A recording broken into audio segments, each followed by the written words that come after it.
Like most great cities of the world, London is built by the water. For centuries, the mighty Thames provided easy access to the sea, a gateway to the world's richest and most powerful empire. Today, as sea levels rise, the river harbours the potential for the city's destruction.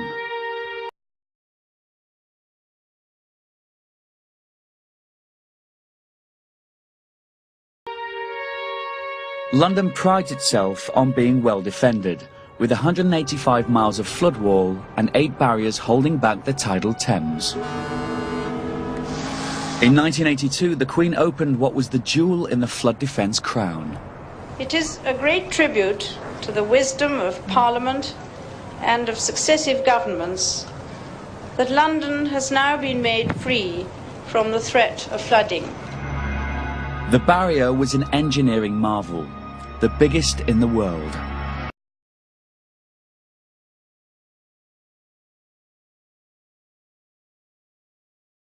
When high tides threaten to drown the capital, 10 steel gates as tall as a 5-story building are drawn up.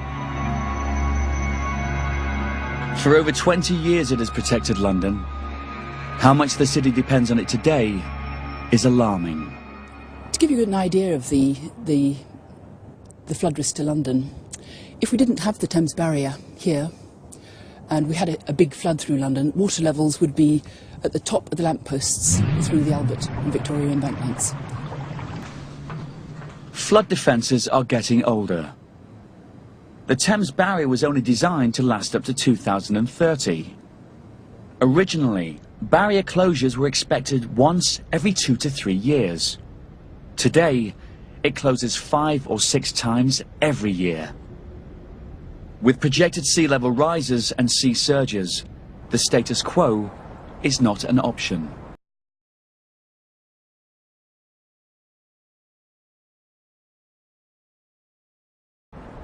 If we do nothing, just deal with the infrastructure we've got at the moment, we'll be closing the barrier. By about 2050, you'll be closing the barrier on almost every tide, and it will be overtopped on some tides.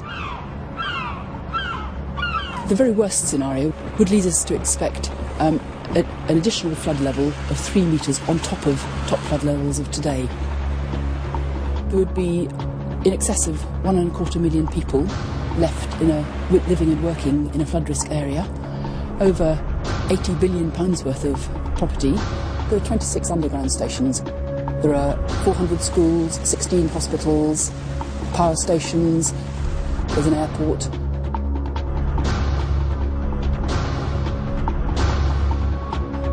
It's obviously something we can't allow to happen.